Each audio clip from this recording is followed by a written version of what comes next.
देखिए, last class में हम ये श्लोक डिस्कस कर रहे थे। तो देखिए, हमारा डिस्कशन चल रहा था श्रद्धा पर। जितनी बार भी हम शास्त्र सुनते हैं, आप देखेंगे हमारी जो श्रद्धा है वो और बढ़ती है। बिल्कुल प्रैक्टिकल चीज है। जितनी बार भी आप देखेंगे प्रभुपाद जी के ग्रंथ पढ़ते हैं, तो अंदर से लगता है कि हाँ, मुझे ये करना चाहिए। ये बात तो एकदम सही बताई जा रही है, ये तो मुझे करना चाहिए। तो ये बहुत इंपॉर्टेंट चीज है समझने वाली कि ये जो श्रद्धा है, शास्त्रीय श्रद्धा, ये मिली कहाँ से? भक्तों के संग में। भक्तों के संग में भगवान के विषय में सुनने से ये श्रद्धा प्राप्त हुई है वास्तव में। और ये बहुत ही इंपॉर्टेंट बात है, जो चैतन्य चरितमृत के इंट्रोडक्शन में भी बताई गई है, कि भगवान ने एक ही रूल बना रखा है कि जब तक व्यक्ति भक्तों के संग में प्रामाणिक रूप से नहीं सुनेगा, तो वह कभी भगवान को समझ ही नहीं पाएगा। और इसमें देखिए, एक और बहुत इंपॉर्टेंट चीज क्या है, जैसे अकेले भक्ति व्यक्ति कर भी नहीं सकता है। ये बिल्कुल प्रैक्टिकल चीज है। अगर हम कुछ भी अकेले करने का प्रयास करते हैं, तो हम उसको ज्यादा दिन तक कंटिन्यू कर ही नहीं पा सकते हैं। इस चीज को मैं खुद देखती हूँ। लाइक, स्टार्टिंग से मेरी बहुत आदत है, मैं बहुत टाइम टेबल बनाती रहती हूँ, स्केड्यूल बनाती रहती हूँ, ये फॉलो करना है, वो फॉलो करना है। सारे के सारे मेरे जो भी टास्क मैं नोट करती हूँ, वो सब कुछ फेल हो जाते हैं। क्यों? क्योंकि वो मैं अकेले करती हूँ, अकेले करने का प्रयास करती हूँ कि और तो कोई कौन होगा। लेकिन एकमात्र भक्ति ही है, क्योंकि भक्तों का आश्रय लिया हुआ है। आप खुद इस चीज को देख सकते हैं। भक्तों के संग में है, इस वजह से अपने आप संकल्प उठ जाता है कि हाँ चलो भाई, क्लास में जाना है, जप करना है, और वो भी अब एक्स्ट्रा जप करना है। अब देखिए ना, एक्स्ट्रा जप के लिए भक्त साथ में आते हैं, तो अपने आप संकल्प आ जाता है कि हाँ, करना है। नहीं तो अकेले तो संकल्प ही नहीं उठता है। यहाँ तक कि एकादशी को भी हमको पता है कि एक्स्ट्रा चैंटिंग करना चाहिए, पर भक्तों का संगत अगर हम अकेले से सोचे, तो संकल्प ही नहीं उठता है। तो ये भगवान ने ये एक तरह से रूल बनाया हुआ है। भक्तों के संग के बिना व्यक्ति भक्ति कर ही नहीं सकता है, कितना ही ट्राई करके देख लीजिएगा। तो शास्त्र में जो भी बातें हमको बताई जाती है, वो प्रत्यक्ष व्यक्ति को दिखती नहीं है, दिखती भी नहीं है एटलीस्ट अभी। लेकिन शास्त्र के प्रमाण पर स्वीकार करना होगा। यद्यपि आपको अनुभव भी ना हो, तब भी स्वीकार करना होगा। और देखिए, एक बात और समझ लीजिए जो बहुत इंपॉर्टेंट है। हम जो भी श्रद्धा कर रहे हैं, वो अंधश्रद्धा बिल्कुल भी नहीं है।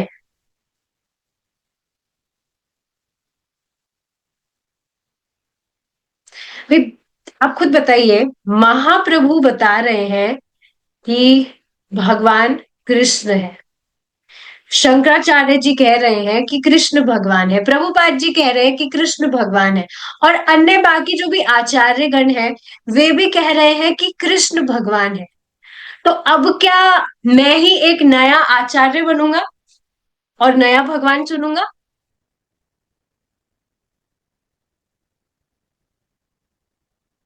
आप देखिए ना, पूर्व आचार्य जो भी रहे हैं, उन्होंने कितनी कितनी कमेंट्रीज लिखी है। श्रीमद् भागवतम देख लीजिए आप, भगवत गीता देख लीजिए, और चैतन्य चरितमृत में भी आप देखिए, श्रीला कृष्णदास कविराज गोस्वामी हैं, और भी जो दूसरे हैं, चैतन्य मंगल, और भी जो है, तो उसमें भी आप देखेंगे कि किस तरह से जो आचार्य गण है, कितना विस्तार में हर एक एक वर्ड को खोल खोल कर व्याख्याएं कर रहे हैं, because they are experiencing bliss.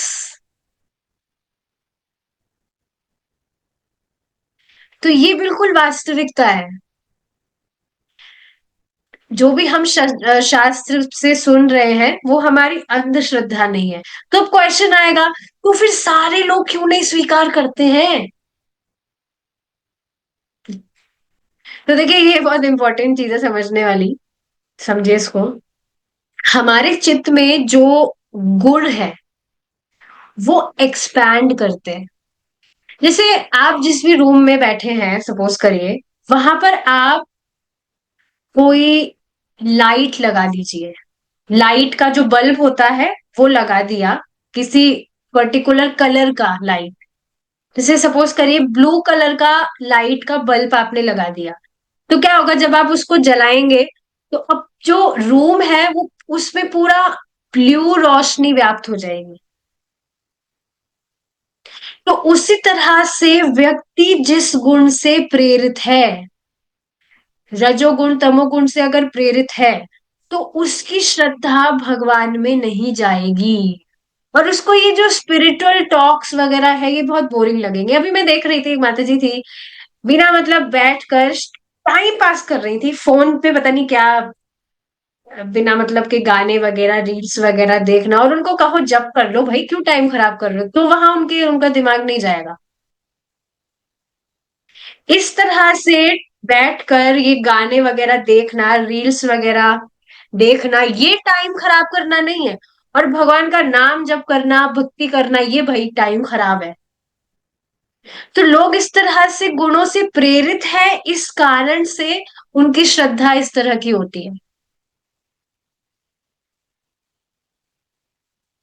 तो यही श्रद्धा का टॉपिक चल रहा है कि जो लोग हैं उनकी जो श्रद्धा है वो उनके गुण के अनुसार होती है, और उनको वो वैसा ही करने को प्रेरित करती है।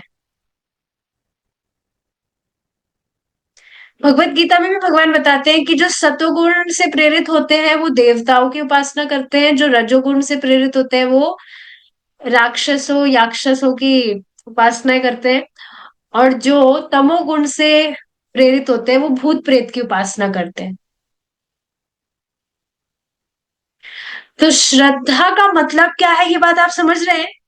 श्रद्धा का मतलब ही है कि व्यक्ति की परम आदर बुद्धि है, that yes this is the best. श्रद्धा का मतलब आप समझ रहे हैं, बहुत इंटरेस्टिंग है। कहीं भी व्यक्ति की आदर बुद्धि है, ये श्रद्धा का अर्थ है। कुछ भी वो काम कर रहा है, वहां पर उसकी आदर बुद्धि है कि हाँ भाई, ये जो काम है ये बहुत बढ़िया है। भाई ये जो भूतों की पूजा करना है ये बहुत अच्छा है। या कोई भी, ये जो बाबा है इनकी पूजा करना बहुत अच्छा है। देखते हैं आप लोगों की कहाँ कहाँ श्रद्धाएं होती है। देखिए इस चीज को आप देखेंगे ना तब इंटरेस्टिंग लगेगा। क्या आप इसको देख पा रहे हैं कि लोग इस तरह से, इस तरह की श्रद्धा से युक्त है कि हाँ भाई ये जो बाबा है बहुत अच्छा है, कि कुछ भी चमत्कार वगैरह करते हैं या किसी की बीमारी वगैरह दूर कर देते हैं। प्रभु जी बता रहे थे कि कोई व्यक्ति थे, वो कह रहे थे कि जो मेरे बाबा है, गुरु है, वो मेरे भगवान है। क्यों? क्योंकि उनकी फोटो से राख निकलती है। तब उनकी उस तरह की श्रद्धा है कि भाई फोटो से राख निकल गई, मुझे पता नहीं है ऐसा कैसे हो सकता है या होता है, फोटो से राख निकल गई तो वो भगवान हो गए।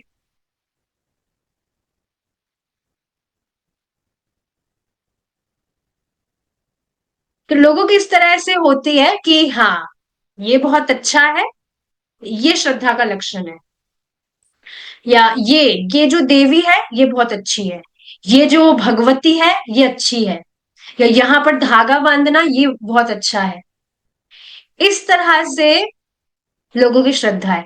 और आप सोचिए अब, यही बस इसी तरह से वो जो बुद्धि है वो भगवान की तरफ मुड़ जाए कि भगवान कृष्ण है, तो आप सोचिए कितना बढ़िया काम हो जाएगा। अगर किसी की भी व्यक्ति की श्रद्धा हो गई तो कितना अच्छा काम हो जाएगा, क्योंकि फिर वो कृष्ण की संतुष्टि के लिए कार्य करेगा।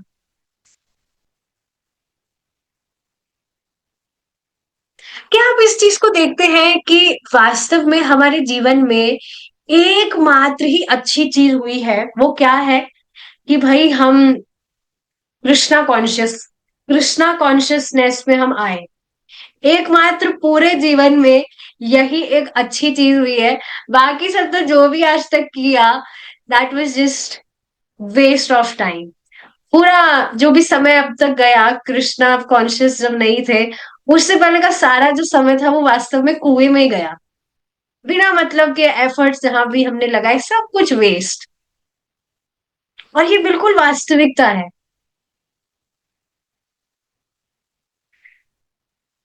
भगवत गीता का महात्म्य में अगर आप सुनेंगे, सुनिएगा, बहुत इंटरेस्टिंग है।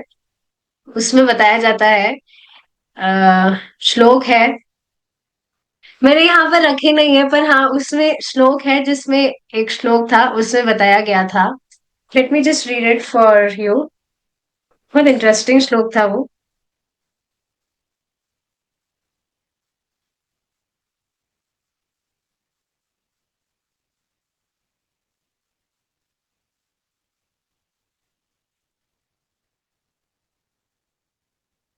हाँ देखिए क्या था।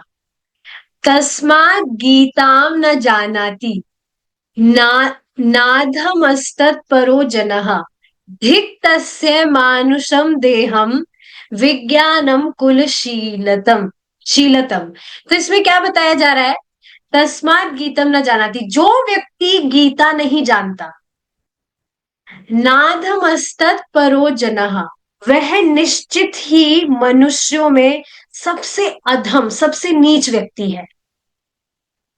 और धिक तस्य मानुषम देहम, उसका ये जो मनुष्य देह है, विज्ञानम, उसका जो भी विज्ञान वगैरह है, जो भी उसको नॉलेज है, एक्सटर्नल भौतिक नॉलेज, कुछ भी वो नॉलेज हो सकता है, सीए है, पीएचडी है, वट कुल, कि भाई बहुत अच्छे अच्छे घराने से है, बहुत बढ़िया परिवार है, शीलतम, बहुत शीतल स्वभाव का है। लेकिन उन सभी जो भी उसकी क्वालिटीज है, विशेषकर मनुष्य देह, उस पर धिक्कार है। बताइए आगे। गीतार्थम न विजानाति, नाधमस्तत् परो जनः, धिक् शरीरम शुभम शीलम, विभावन विभावन तत् गृहाश्रमम। इसमें सेम चीज बताई जा रही है कि व्यक्ति कुछ भी, मतलब बहुत शुभ कर्म कर रहा है, कुछ भी वो कर रहा है, लेकिन वह गीता के अर्थ को नहीं जानता है। गीतार्थम ना विजानाति, नाधमस्तत् परो जनहा। और हाँ, गीता को नहीं जान रहा है, तो मनुष्य में वह निश्चित ही अधम है, सबसे नीच व्यक्ति है। धिक शरीरम शुभम शीलम, और बाहर से उसकी, मतलब जो शरीर है वो बहुत हष्ट पुष्ट है, बहुत गुड लुकिंग है, सब कुछ है, लेकिन धिक्कार है। तो शास्त्र खुद ऐसे लोगों का, इस तरह शास्त्र खुद इस तरह के लोगों का व्याख्या कर रहा है, क्योंकि एकमात्र ये मनुष्य जीवन ही इसलिए दिया है कि व्यक्ति भगवान कृष्ण का भजन करे। Anyways, let's come back to our topic. जहां पर श्रद्धा का समझ आया, दो तरह, देखिए दो फेज है इसके। एक तो भाई शास्त्रीय श्रद्धा, जो भगवान के भक्तों के संग में प्रामाणिक रूप से सुनने से आती है, वो तो हुई प्रामाणिक श्रद्धा, शास्त्रीय श्रद्धा। और दूसरा अर्थ हुआ आदर बुद्धि, कि भाई ये बहुत बढ़िया चीज है, तो उस तरह से वो कार्य करेगा ही। तो देखिए यहाँ क्या बताया जा रहा है, श्रद्धावान लभते ज्ञानम। तो ऐसा व्यक्ति जो श्रद्धावान है गीता के ज्ञान के प्रति, सिर्फ श्रद्धा होना पर्याप्त नहीं है। श्रद्धा तो अभी हमने डिस्कस किया, कहाँ कहाँ लोग श्रद्धा लगाए हैं, पर श्रद्धा है भगवान की बात पर, तो वह इस ज्ञान को प्राप्त करेगा। लभते ज्ञानम, उस ज्ञान को प्राप्त करेगा। और क्या आप ये बात बता सकते हैं कि क्यों करेगा? क्योंकि वो करेगा। क्या करेगा भाई? हरि नाम जप करेगा, तो उसके हृदय में उसकी श्रद्धा होगी, हरि नाम जप करेगा, तो उसके हृदय में अपने आप भगवान ज्ञान प्रकाशित कर देंगे। इसी पर बहुत इंटरेस्टिंग बात आज प्रभु जी ने बताई थी सुबह जपा, मॉर्निंग में जपा सेशन में, कि आप देखेंगे कृष्णा कॉन्शियसनेस में पहले जो भक्त लोग हैं वो किसी व्यक्ति को बताते हैं कि भाई नाम जप करो। बहुत सुंदर एग्जाम्पल दिया था कि भाई नाम जप करो।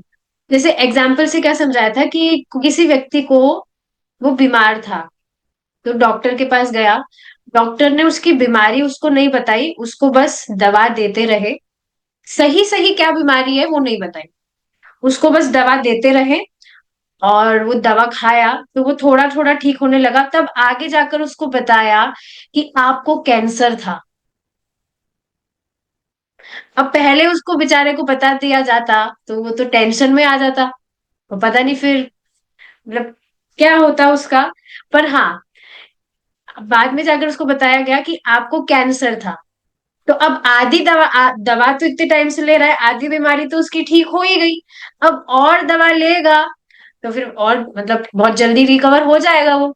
तो उसी तरह से भक्त लोग पहले, जो भी व्यक्ति है उसको दवा देते हैं कि भाई आप नाम जप करिए। उसको बीमारी नहीं बताते कि आप अविद्या की बीमारी से ग्रसित है, आपका जो चित्त है वो कैसे माया से ग्रसित है। ये सब कुछ भी उसको बीमारी नहीं बताते, उसको बेचारे को समझ में भी नहीं आएगा।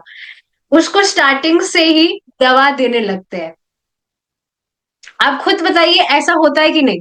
स्टार्टिंग में ही आपने नाम जप करना स्टार्ट किया था, और आगे जाकर जब आप श्रवण करने लगे तब जाकर पता लगा अच्छा हम माया से ग्रसित है। Oh we are condition soul, we are fallen soul. आगे जाके पता लगा बीमारी क्या है। तो जो भक्त है वो तीन चीजें होती है: अभिधेय, संबंध, अभिधेय और प्रयोजन।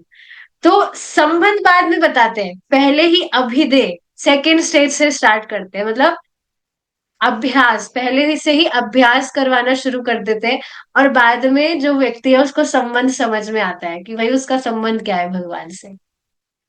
तो ये बहुत इंटरेस्टिंग चीज थी। तो हाँ, वो इस तरह से भगवान का नाम जप करेगा। क्यों करेगा? क्योंकि श्रद्धा है। देखिए श्रद्धा का बहुत बड़ा रोल है। अगर और श्रद्धा, ये बात हम समझ रहे हैं श्रद्धा कैसे होती है, श्रवण से। लेकिन अगर श्रवण बंद तो श्रद्धा खत्म, श्रद्धा खत्म तो फिर भजन बंद। और फिर पूछो कि भाई भक्ति वक्ति चल रही नहीं, नहीं हमारे पास में टाइम नहीं। बाकी लोगों के पास तो 26 घंटे है ना जो भजन कर रहे हैं। आप खुद देखेंगे कि आप कुछ ना कुछ सेक्रिफाइस करके भक्ति कर रहे हैं। सुबह की नींद सेक्रिफाइस करके जप करते हैं। क्यों? क्योंकि श्रद्धा है। पर अगर श्रद्धा खत्म तो फिर आप देखेंगे जप वप भी कहाँ करेगा व्यक्ति। और उसका मेन चीज है श्रवण में ढिलाई।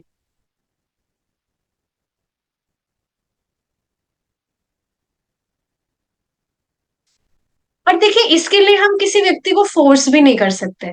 जैसे एक माता जी थी, उनको मतलब मैंने बताया था कि आप अपना हियरिंग वगैरह करिए कंटिन्यू। उनको मैंने समझाया ये बात।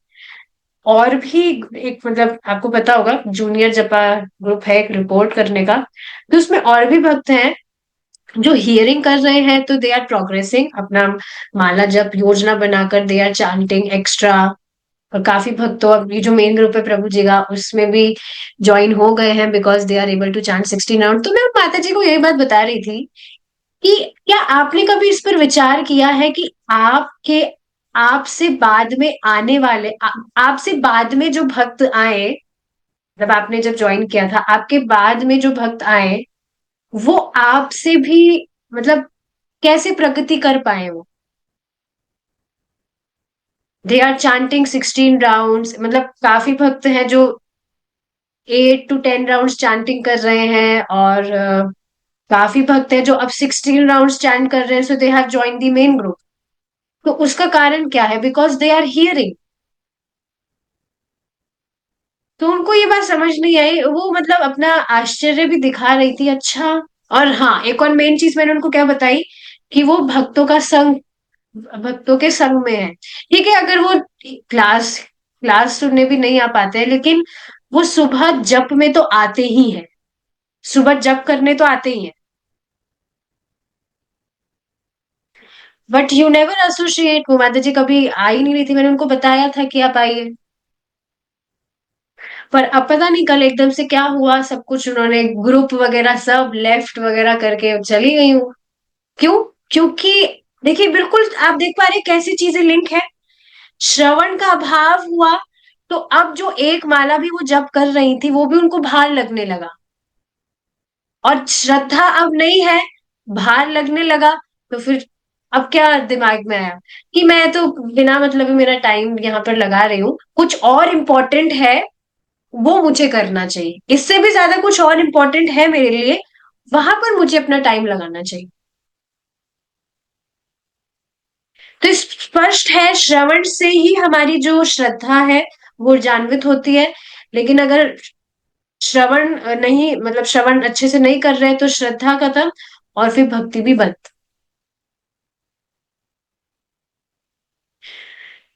प्रभुपाद जी स्वयं इस बात को नेक्टर ऑफ डिवोशन में भी बताते हैं, उपदेशामृत में, कि हमारी वास्तविक समस्या क्या है।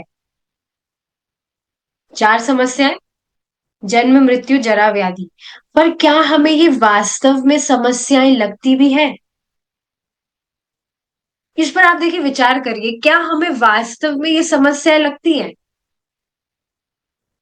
मैं हैंड रेस नहीं करवाऊंगी मैं, लेकिन अगर वास्तव में हमें ये हमारी समस्याएं लगती है, तो हम कभी भी हमारा मतलब वी विल मेक श्योर कि हमारा 16 माला जब मॉर्निंग में ही हो, हम उसको बाद में ना छोड़े। आप सब अच्छे वक्त है, आप सब मॉर्निंग में कर ही लेते हैं, पर हाँ, ये एक बात बताई जा रही है। लेकिन आप देखेंगे, ये जो समस्याएं हैं, चार समस्याएं, ये हमें वास्तव में समस्या लगती है जब हम श्रवण करते हैं। लेकिन जैसे ही श्रवण बंद हुआ, तो ये जो समस्याएं हैं, ये समस्याएं तो बिल्कुल गायब ही हो जाती है। ये वास्तविक समस्याएं जो है, ये समस्या ना लगकर बाकी जो और भौतिकतावादी चीजें हैं, वो हमें समस्याएं लगती है, और हम उसको सुलझाने के चक्कर में लग जाते हैं, which is a big misfortune.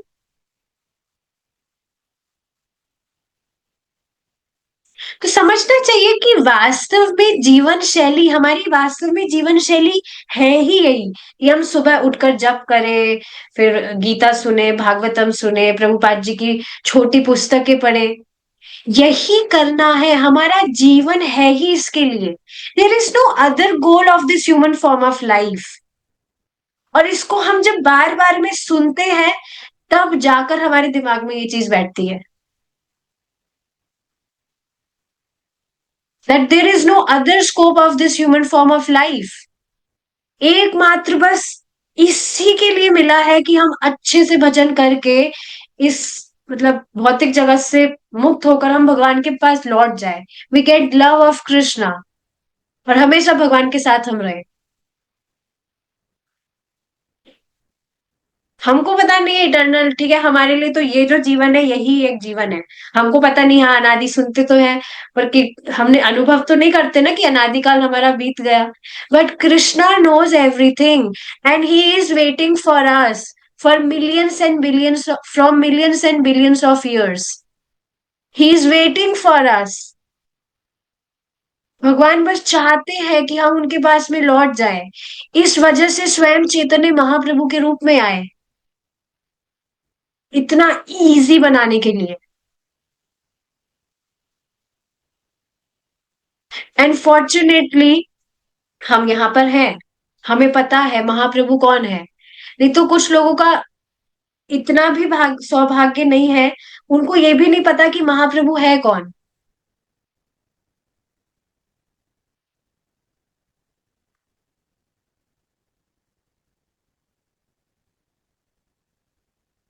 तो ये चीज है। एक और बात श्रीला प्रभुपाद जी बताते हैं कि जो व्यक्ति, बहुत एनकरेजिंग है ये बात, जो सुबह उठकर नाम जप करता है, भगवान को भोग लगाता है, सुबह शाम को गीता भागवतम पढ़ता है, सुनता है, तो उसको गृहस्थ आश्रम छोड़ने की भी जरूरत नहीं है। अब बताइए आप, मतलब है ये सभी के लिए ही, सबको करना है। और आप देखेंगे अगर आप ये प्रोसेस करेंगे तो हर दिन उत्साह बना रहेगा। कभी सोचा था आपने कि आप रात को इस तरह से प्लानिंग करके सोएंगे कि अरे सुबह उठना है ताकि मीटिंग ज्वाइन करके जब करें? अभी बीच में सर्दी की वजह से मैं ज्वाइन नहीं कर पा रही थी मीटिंग, क्योंकि मैं थोड़ा जल्दी जब कर लेती थी। बट अब लाइक मुझे बहुत ही ज्यादा इंटरेस्टिंग लगता है, अमेजिंग। आई लुक फॉरवर्ड, रात को when I go to bed तो बस सुबह का इंतजार रहता है, सुबह होगी, फिर एसोसिएशन में चैंटिंग करेंगे। सब भक्तों को देखकर बहुत बहुत अच्छा लगता है, ऐसे भक्त सब आकर चैंटिंग करते हैं।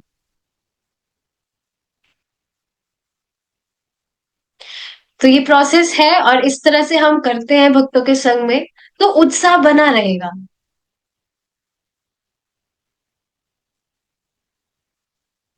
और देखिए, जो व्यक्ति भक्तों का संग ही नहीं लेगा तो फिर क्या, कैसे क्या कर सकते हैं? वो माता जी को मैंने समझाया कि भाई भक्तों के संग में आओ, शी नेवर केम।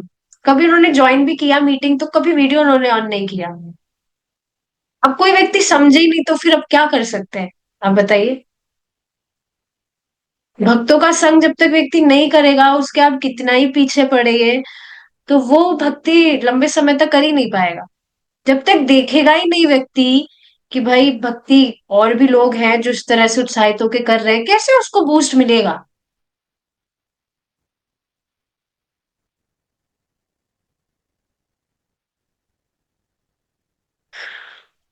इतना इजी प्रोसेस होने के बाद में भी अगर व्यक्ति ना समझे तो क्या करे? शिला प्रभुपाद जी खुद बताते हैं इस बात को, that if I would have told you that how much तपस्या you have to do to attain the pure devotional service, then you would not have taken the path of bhakti.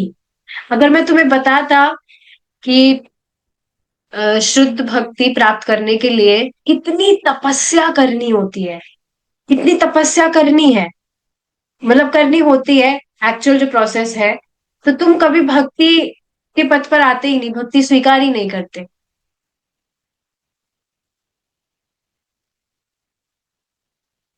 समझना चाहिए, महाप्रभु आए, ही गेव हिज मर्सी, और उस पर भी श्रीला प्रभुपाद जी आए, उन्होंने तो कितनी मतलब महान कृपा की है। सिर्फ 16 माला का जप, 4 नियम का पालन, and you'll go back to God head.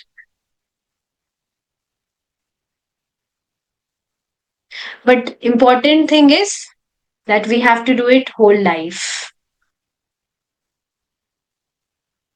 ठीक है। सो यस, अब देखिए, तत्परः, तत्परः का क्या मतलब है? तत् का मतलब क्या है, याद है आपको? ओम तत्सत। तत् भगवान ही है। तो तत्परः, भगवान की सेवा में जो लगा हुआ है,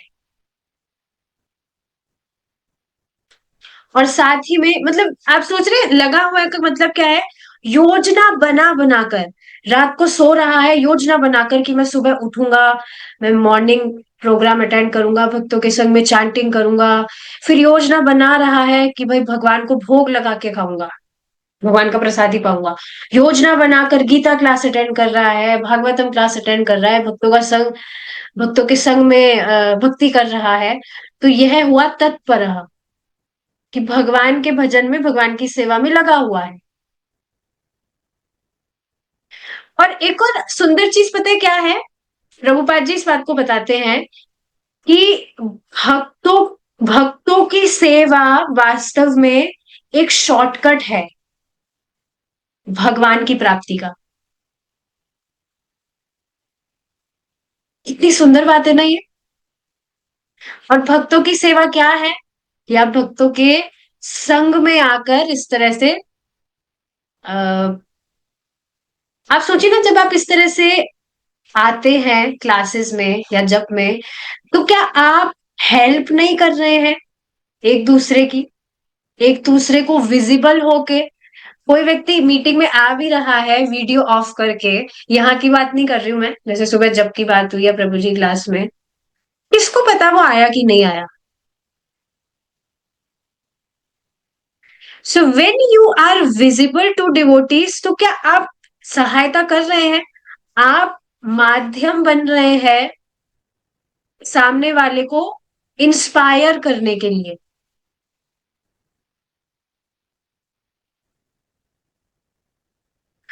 तो ये बहुत इंपॉर्टेंट चीज है। बहुत सुंदर बात मुझे लगी थी कि भक्तों की सेवा शॉर्टकट है भगवान को प्राप्त करने के लिए। यू कैन नॉट से, मतलब you can not say that you will offend devotees, और you will associate with the offenders of Krishna and you will get Krishna. आप भक्तों के प्रति अपराध कर रहे हैं, या ऐसे लोगों के साथ में संगति कर रहे हैं जो भगवान के भक्तों के या भगवान का अपमान करते हैं, तो you can not say that you are a devotee of Krishna.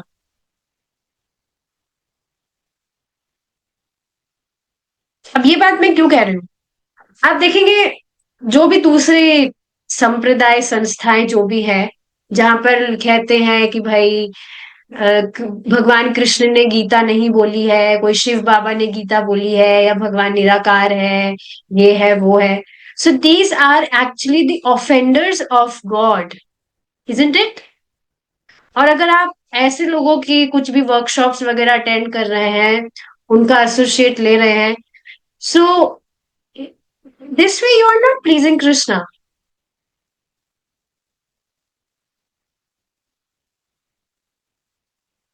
वो तो नहीं बता रहे हैं आपको कि भाई भगवान कृष्ण है, वो तो कुछ उल्टा ही आपको प्रचार कर रहे हैं ना, तो कैसे वो भगवान को संतुष्ट करने वाला होगा।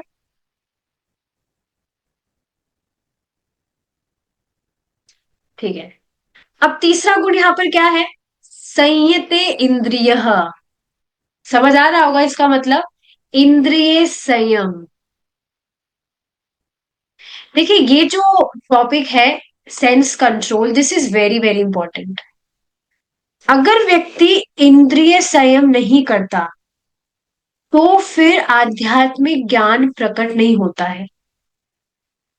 तो क्या आप ये बात समझ रहे हैं कि शुरू में किसी भी व्यक्ति को भगवान की बात बताई जाती है, उसको क्यों नहीं समझ आती, क्योंकि उसने अपनी इंद्रियों को खोला हुआ है। There is no sense control in his life. कुछ भी इंद्रिय संयम है कहाँ। पर जैसे जैसे वो भगवान का नाम जप करता है, स्वयं भगवान की संगति वह प्राप्त कर रहा है, और धीरे धीरे भक्तों के संग में आता है, सीखता है कि इंद्रिय संयम मतलब सुबह जल्दी उठना सीखता है, भगवान को भोग लगाना सीखता है। तो इस तरह से जब वो सेंस कंट्रोल अपने जीवन में प्रैक्टिस करता है, तब उसको आध्यात्मिक ज्ञान प्रकट होता है। और ये आप देखेंगे जितना आप सेंस कंट्रोल करते हैं, सेंस कंट्रोल इजी वे है सेंसेस को भगवान की सेवा में लगाना। सेंस कंट्रोल का मतलब ये नहीं है उसको जकड़ गए, जकड़ के बैठ गए, हम कुछ कर नहीं रहे, बस बैठ गए अपने आप को बांध कर, this is not sense control. Sense control means भगवान की इतर चीजों से जाने में कंट्रोल करना। इतर, भगवान से इतर विषयों में सेंसेस ना जाएं, उसमें हम अपने सेंसेस ना लगाएं, भगवान की सेवा में लगाएं, दैट इज सेंस कंट्रोल।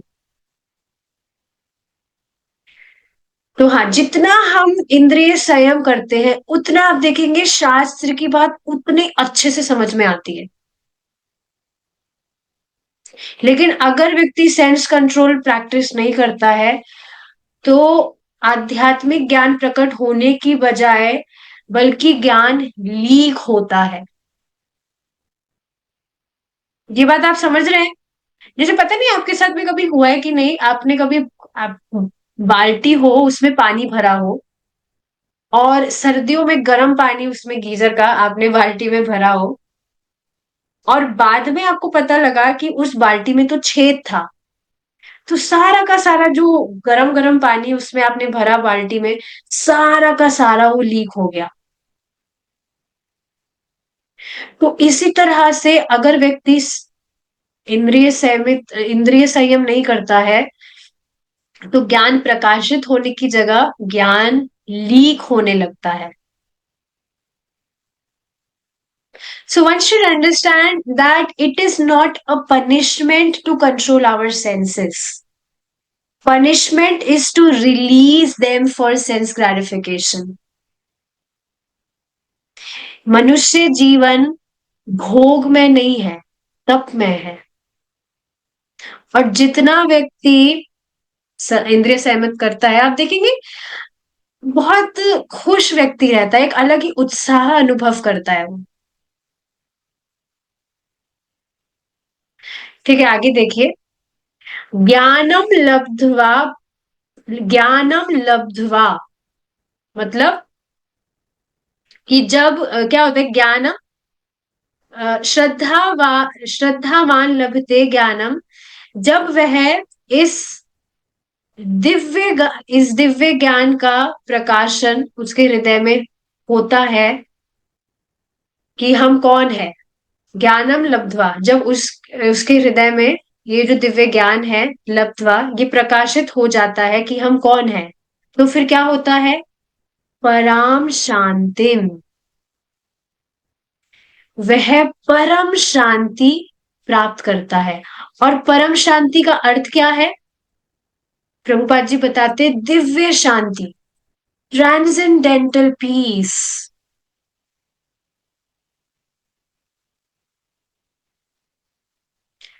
तो यस, पराम शांतिम अचिरेणाधि गच्छति. तो जब ज्ञान प्रकाशित होगा तब शांति बहुत जल्दी प्राप्त हो जाएगी. ये बात यहां पर बताई जा रही है. देखिए, इसी से रिलेटेड एक बहुत इंटरेस्टिंग बात प्रभुपाद जी श्रीमद् भागवतम में भी बताते हैं. I was reading it today.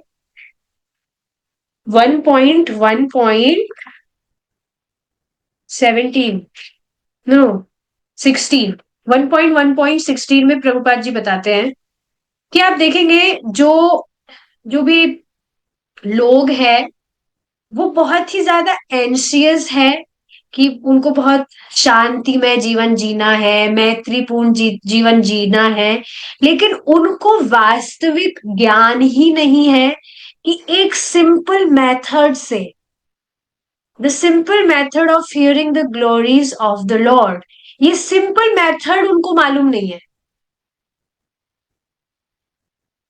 और ये मालूम हो भी नहीं सकता है. आप खुद उन लोगों को अपनी स्थिति पर रखकर देखिए. अगर आपको एकदम से बताया जाता आप भगवान के विषय में सुनेंगे तो आप शांति अनुभव करेंगे, तो क्या आप इस बात को कैच कर पाते.